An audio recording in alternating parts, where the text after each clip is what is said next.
Lanjut, gelombang stasioner. Gelombang stasioner ini juga biasa disebut dengan gelombang diam atau gelombang berdiri, bisa juga disebut dalam bahasa Inggrisnya standing wave. Nah, di mana gelombang stasioner ini adalah perpaduan atau interferensi dari dua buah gelombang yang frekuensi dan amplitudenya sama, tetapi memiliki arah yang berbeda, arahnya berlawanan. Nah, di gelombang stasioner ini ada dua, ada yang stasioner ujung bebas dan stasioner ujung terikat. Di sini Ibu sudah ada menggambarkan dua buah gelombang stasioner, yang satu ujung bebas, yang sebelah sini yang ini adalah ujung terikat. Langsung kita bandingkan saja supaya lebih enak. Nah, gambar untuk gelombang stasioner ujung bebas itu pada ujungnya dia dapat bergerak naik turun karena dia bebas, tidak terikat di satu tempat saja, dia bisa naik turun. Jadi kalau misalnya ada sebuah tali kemudian digetarkan, yang ini ya, yang hijau ini, kita lihat yang hijau dulu, kalian getarkan kemudian membentuk gelombang seperti ini. Karena ujungnya ini tidak diikat, maka dia bisa naik turun seperti ini, atau diikatnya longgar seperti itu ya, dia bisa naik turun. Nah, saat yang hijau ini itu adalah gelombang datang, kemudian dipantulkan. Nah, yang di sini, yang garis yang hitam ini, yang di sebelah sini adalah ujung pantul namanya. Kalau di sini, yang di sini adalah asal getar karena dari sini getaran dimulai. Kemudian setelah dia sampai ke sini, kemudian gelombangnya dipantulkan dengan garis warna pink ini, itu adalah gelombang pantulnya. Nah, yang ini yang warna hijau arahnya ke sebelah sana, ke kanan, yang pink arahnya ke kiri. Tadi kan dikatakan bahwa dua gelombang amplitudo dan frekuensinya sama, tetapi arahnya yang berlawanan. Yang warna hijau ini itu disimbolkan dengan YD atau persamaan gelombang datang. Jadi ini YD gelombang datang. Kalau yang ini YP gelombang pantul. Nah, kita tuliskan persamaannya seperti ini. Yang di atas yang datang itu minus, kemudian yang di bawahnya itu plus. Nah, kemudian persamaan dua-duanya ini ditambahkan menjadi didapatkan persamaan simpangannya menjadi 2A cos kx dikali sin omega t. Ini merupakan persamaan simpangan gelombang stasioner yang ujung bebas. Kemudian kalau ditanya amplitudonya hanya yang ini 2A cos kx nih, gue tuliskan di sini.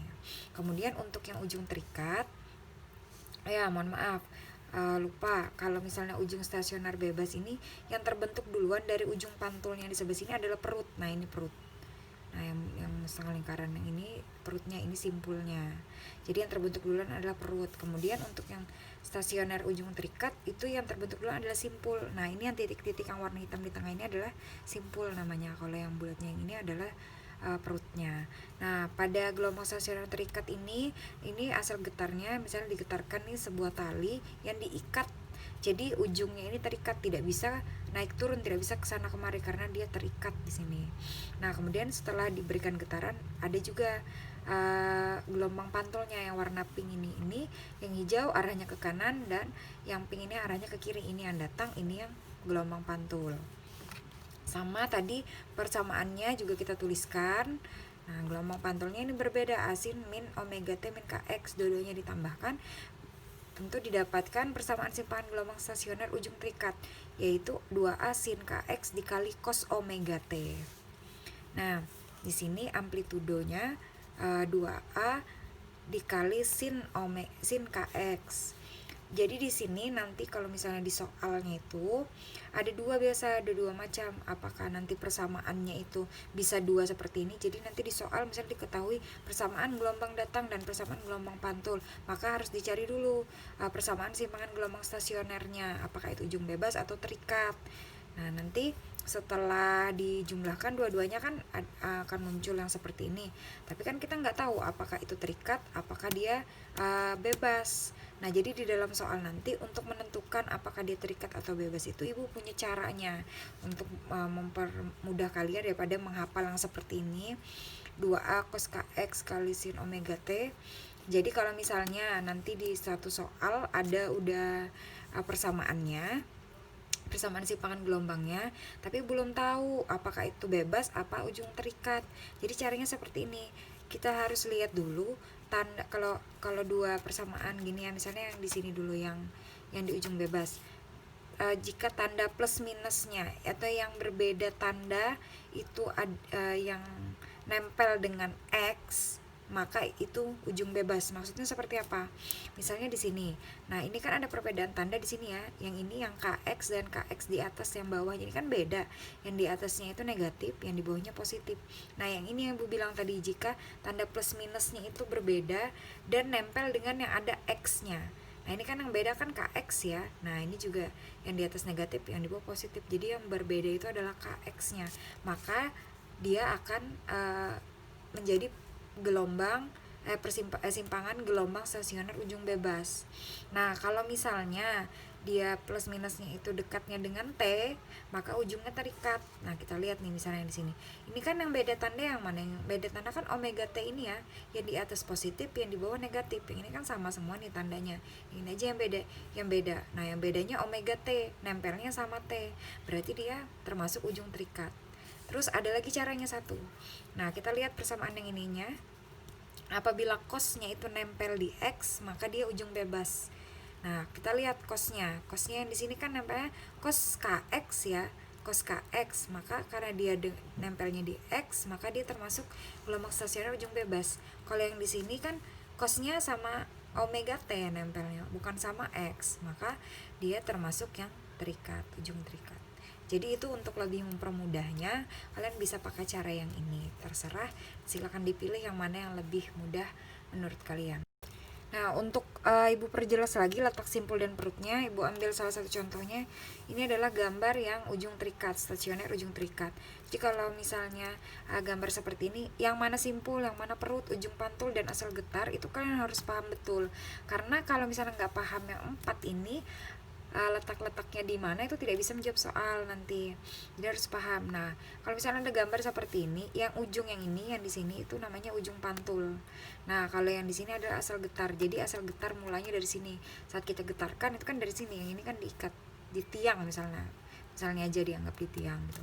Terus kalau misalnya simpul yang mana? Simpul itu yang pertemuan dua yang ini loh, yang Ibu kasih titik-titik. Nah, ini simpul. Berarti kalau dari sini, dan menghitungnya semua itu dari ujung pantul.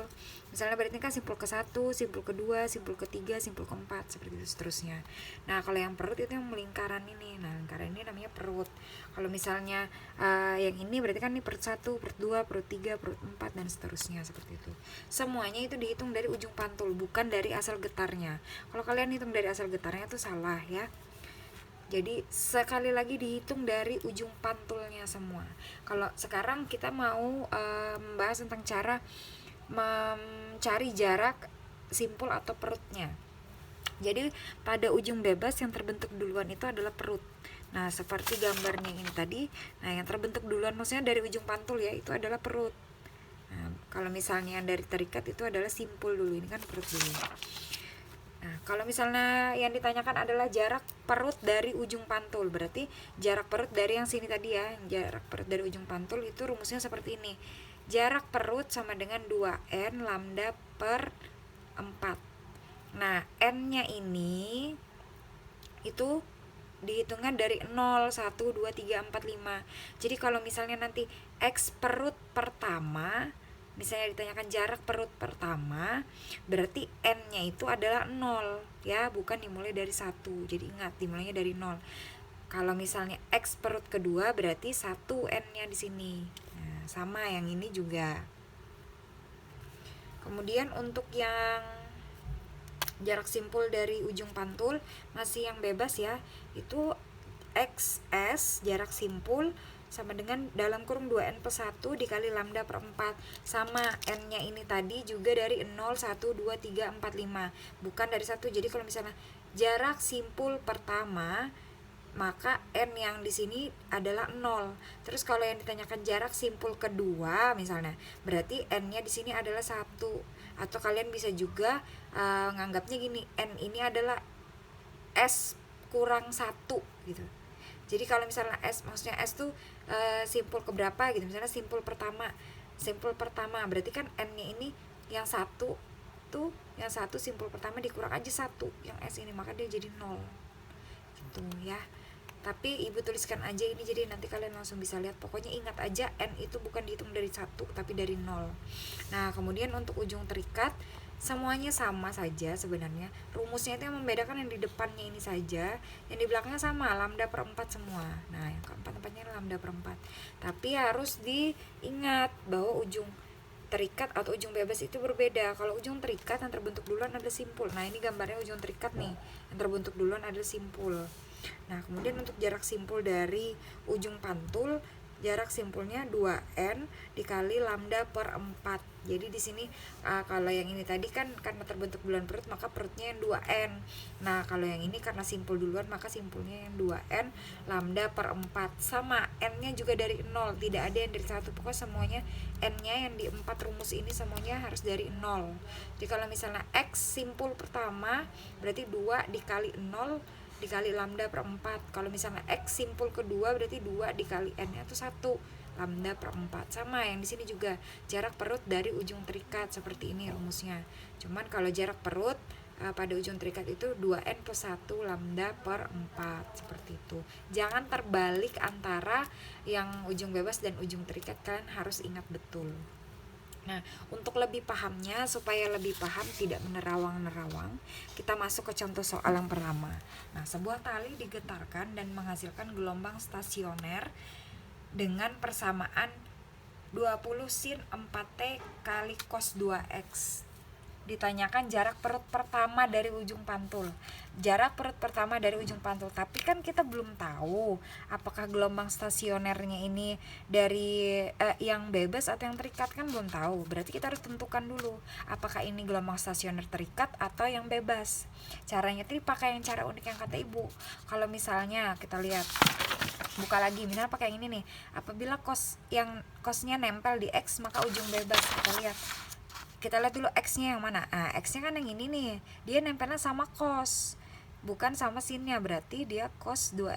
Di sini nempel sama X, berarti dia termasuk ujung bebas. Nah, setelah kita tahu bahwa ini adalah ujung bebas, maka kita bisa langsung memilih, langsung menggunakan yang mana. Kita udah tahu berarti yang bebas yang ini. Dan ini jarak perut. Nah, jarak perut berarti kan pakai yang ini. Masukkan aja. Jarak perut pertama adalah 2n lambda per 4. Nah, jarak perut pertama ya. Nah, ini yang Bu bilang. Kalau 1 di sini kan berarti n-nya dimulai dari 0 ya, bukan 1, bukan. Berarti 0 dikali lambda per 4. Nah, jarak perut pertama ini jadinya 2 kali 0 kali lambda per 4. Apapun yang dikalikan dengan 0 maka hasilnya akan 0. Enggak usah lagi kalian cari lambda dan lain-lain, pasti ini udah 0 nih hasilnya. Nah, sama aja kalau misalnya nanti X perut kedua misalnya yang ditanya, ya berarti kan N-nya ini 1. Nah, berdasarkan urutan yang ini gitu ya.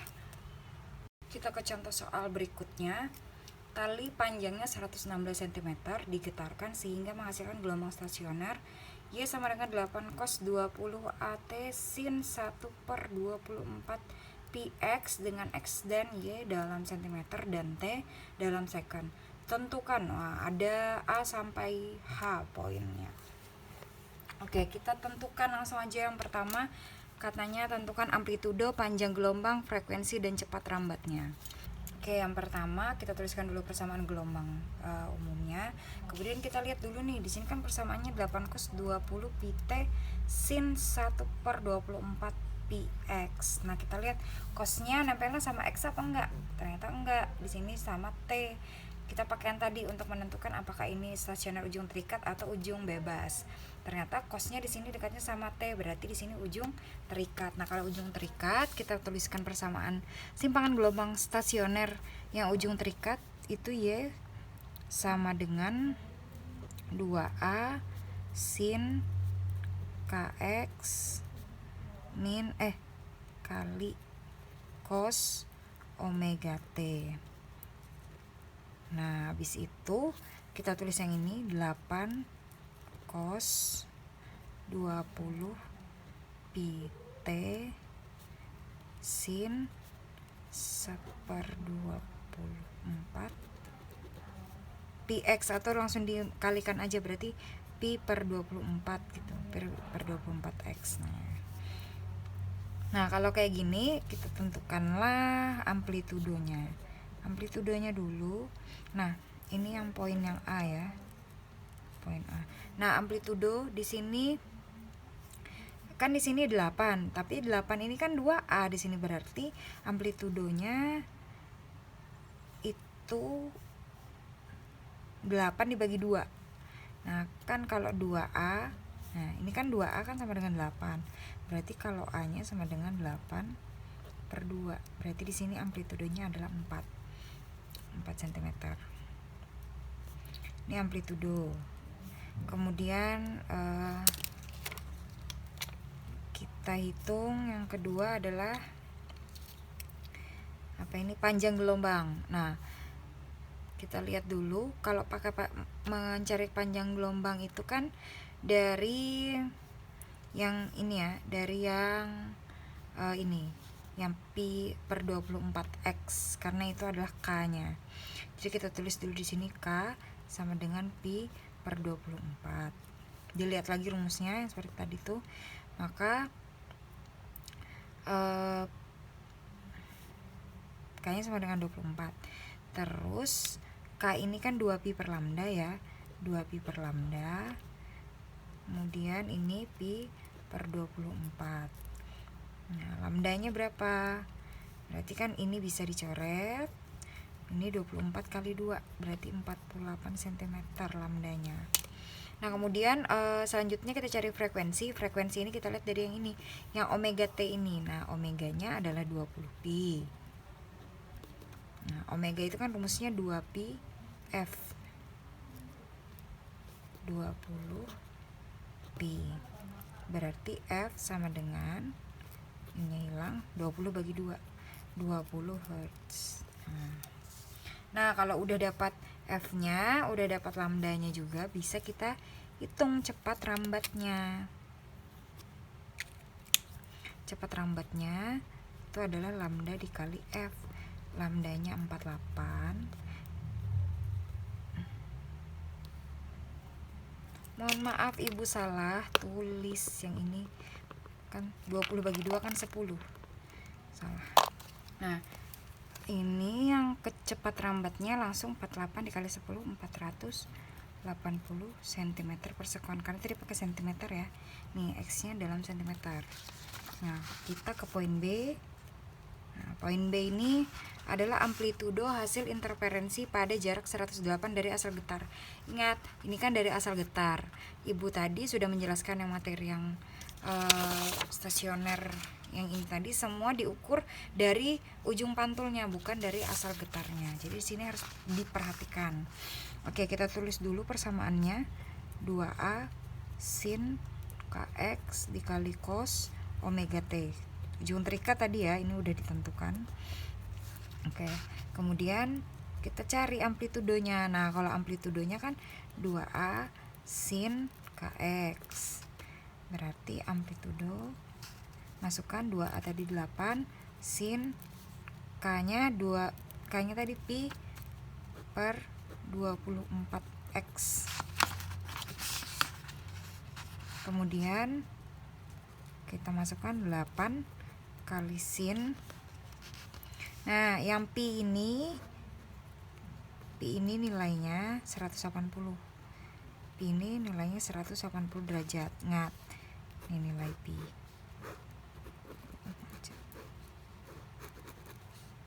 Berarti 180 dibagi 24, 180. Yang ini kita masukkan aja dulu 24. Nah, untuk X-nya di sini itu kita cari dulu karena dia dari asal getar. Nah, harus dari ujung pantul. Berarti kalau dari ujung pantul seperti apa?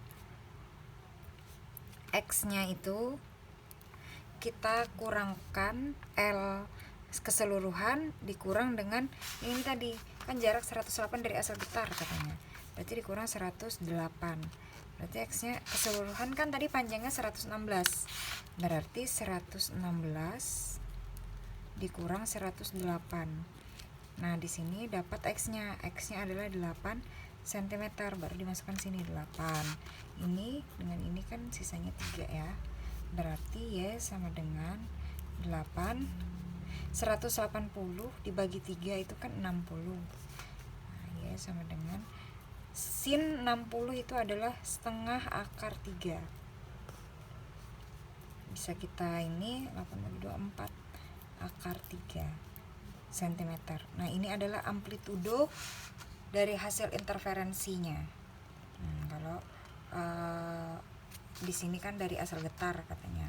Yang dihitung dari 108 cm dari asal getar itu harus dihitung dulu dari ujung pantulnya. Jadi caranya seperti ini saja. Panjang tali totalnya dikurang dengan yang jaraknya dari asal getar itu. Oke, yang B udah. Kemudian poin C, jarak simpul ke-5 dari ujung pantul katanya gitu kan. Langsung aja masukkan rumusnya, berarti jarak simpul ke-5 itu adalah 2N dikali lambda per 4. Ingat N-nya di sini. Nah, Ibu bilang tadi N-nya kan dari 0, 1, 2, 3, 4, 5. Berarti kalau 5 kan N-nya 4. Gini aja, N-nya itu ya yang ditanyakan, S-nya di sini yang berapa gitu ya. Ini kan 5 dikurangi 1. Maka di sini 4. Seperti itu saja. Berarti 2 dikali 4 dikali lambda per 4. Ini 4-nya habis. Lambdanya tadi 48, berarti 2 dikali 48. 96 cm. Ini dari ujung pantul. Ingat ya, dari ujung pantul sesuai dengan yang di pertanyaannya yang diminta tadi. Kemudian yang D, jarak perut ketiga.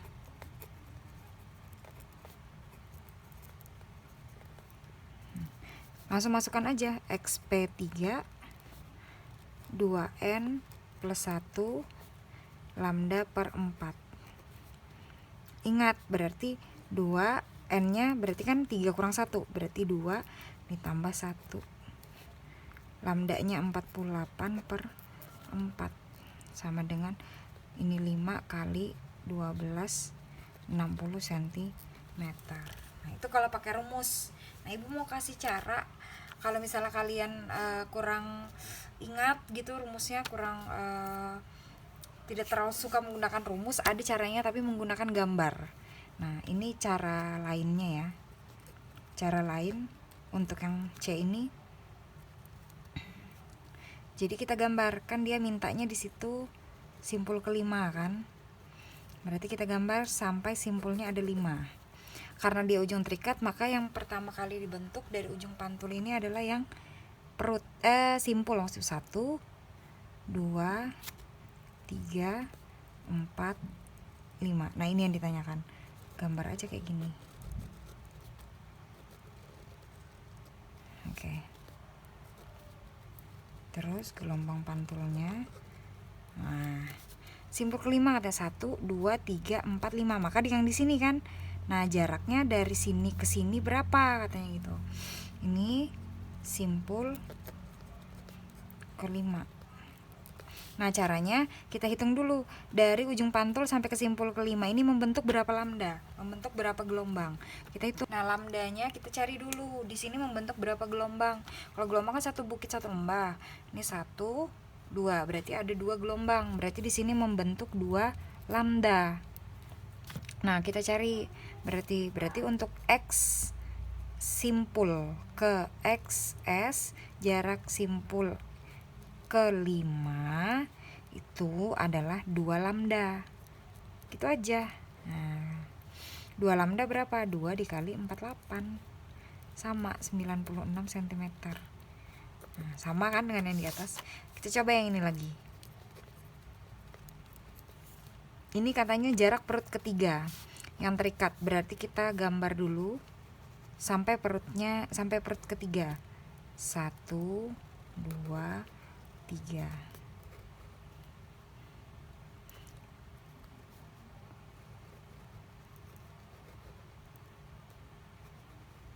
Mencong. Nah, berarti perut 1, perut kedua, perut ketiga. Yang di sini berarti ini perut ketiga. Nah, perut ketiga. Kita hitung lagi dari ujung sini sampai ke perut ketiga itu membentuk berapa gelombang. Kita hitung. Kalau perut kan dia di sini nih. Di sini berarti. Nah, 1 sampai sini. Nah, baru sampai sini atau di sini. Nah, ini kan 1/4 ya. Kalau dari sini ke sini kan 1/4. Berarti membentuk 1/4 lambda. Berarti untuk X perut ketiga itu adalah 1/4 lambda. 1/4 dikali dengan 48. Berarti 1/4 ini kan jadinya 5/4. 48 jadinya ini 6. Ini kan 12. 60 cm. Sama. Ini ada dua cara, terserah kalian mau pilih yang mana yang menurut kalian lebih mudah. Kemudian yang E itu adalah jarak perut keempat. Jarak perut keempat dari asal getar. Dari asal getar. Kita hitung aja dulu yang dari asal perutnya. Nah, kita hitung dulu 2N plus 1 lambda per 4. Berarti 2 dikali 3 ditambah 1, 48 per 4. Di sini 7 dikali 12, 84 cm. Yang ini belum selesai. Ini karena ini dari ujung pantulnya. Nah, yang ditanyakan dari asal getar. Berarti untuk dari asal getar kita hitung X P4 nya, L nya keseluruhan, panjang keseluruhan dikali jarak perut keempat dari ujung pantul. Berarti 116 dikurang 84. Berarti 32 cm. Ini yang dari asal getar, berarti jawabannya 32 cm. Kemudian untuk yang poin F itu katanya jarak dua simpul yang berdekatan. Nah, kita gambar dulu yang dua simpul paling enggak. Kita gambar, misalnya di sini buat gambar ada 4 simpul, terserah kalian menghitung kan katanya dua simpul yang berdekatan. Entah itu yang mau di sini kah, mau yang di sini kan sama aja, cuman dihitungnya tetap dari ujung pantul ini ya. Misalnya kita mau yang ini nih yang di ujung aja, simpul 1 sama simpul 2. Nah, di sini kita ini tidak perlu menggunakan rumus, kita cuman harus paham di sini membentuk berapa lambda, sama seperti yang cara yang ini tadi. Nah, dari simpul 1 ke simpul 2 ini membentuk berapa lambda? Jelas sekali bahwa di sini membentuk setengah lambda. Nah, berarti untuk jarak simpul, jarak antar simpul ke simpul, antar dua simpul itu adalah setengah lambda. Nah, langsung dimasukkan aja, setengah dari 48 berarti 24 cm. Nah, kemudian gimana kalau yang G? Yang G tadi poinnya adalah jarak dua perut berdekatan. Berarti kita gambar dulu perutnya 2 berdekatan gitu.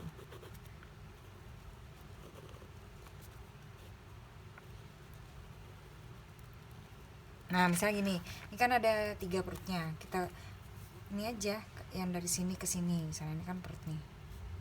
Nah, dari sini ke sini perut 1 dan perut 2. Mau dari perut 2 ke 3 juga nggak apa-apa. Yang penting dua perut berdekatan. Nah, ini membentuk berapa lambda? Dari sini ke sini kan sama, berarti setengah lambda. Berarti untuk jarak dari perut ke perut itu adalah setengah lambda. Setengah dikali 48 sama dengan 24 cm. Untuk yang G itu katanya jarak antar simpul yang berdekatan. Berarti jarak antar simpul dan perut yang berdekatan. Kita ini aja, misalnya di sini simpul ini perutnya, atau dari sini simpul ke perut juga nggak apa-apa. Kalau dari sini ini kan simpul, ini perutnya. Yang berdekatan dari sini ke sini, dari sini ke sini juga bisa, terserah, sama saja. Kita coba yang ini yang ke sini. Nah, yang ini kan berarti, atau yang ini sama aja, berarti ini membentuk berapa? Itu membentuk 1/4 lambda. Berarti langsung aja dikalikan 1/4 dikali 48 berarti 12 cm. Jadi yang perlu kalian ingat di sini itu selain rumusnya yang tadi, kalau mau pakai rumus silakan. Yang paling penting adalah bagaimana kalian bisa menghitung banyaknya gelombang yang terjadi dalam satu kasus itu. Jadi kalian harus paham betul yang namanya lambda itu yang mana agar bisa menjawab soalnya dengan lancar. Soal berikutnya, seutas tali panjangnya 2 meter, salah satu ujungnya digetarkan dan ujung lainnya terikat. Sudah jelas sekali kalau ujung lainnya terikat itu berarti termasuk gelombang stasioner ujung terikat ya. Jadi yang terbentuk duluan nanti dari ujung pantul adalah perut. Mohon maaf, yang terbentuk duluan adalah simpul. Jika perut ketujuh berjarak 1,35 cm dari asal getar, maka hitunglah panjang gelombang tali tersebut. Nah, ini katanya diketahui dulu, ada L 200 cm. Ini kan panjangnya 2 meter ya, berubah jadi cm, maka 200 cm. Ujung terikat. Nah, ini termasuk ujung terikat. Ingat, ujung terikat. Ujung terikat. Jadi kalian harus memilih nanti rumusnya yang mana, udah tahu gitu. Terus katanya jarak perut ketujuhnya itu 135 cm. 1,35 cm. 1,35 meter ini ya maksudnya di sini.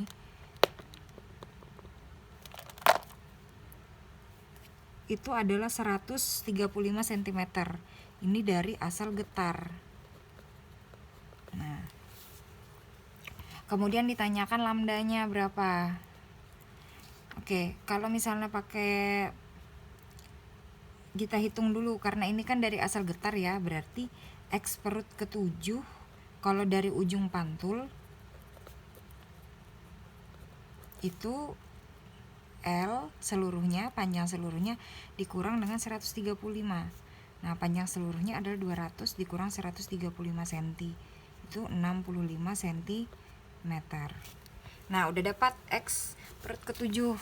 Ingat rumusnya, kalau menghitung perut di ujung terikat itu adalah 2N plus 1 lambda per 4. Kemudian ininya kan udah diketahui nih, yang ditanyakan adalah lambdanya. Ini masukkan sini. Berarti 65 2N berarti 2 6 N-nya itu 6 ya, berarti 7 kurang 1 N-nya 6. Kemudian lambda per 4. 65 13 nih 12 sama 1 13 lambda per 4. Kita rubah, pindahkan lambdanya ke sini, berarti jadi 65 kali 4 per 13. Lambda sama dengan 65 kali 4 260 dibagi 13 20 cm.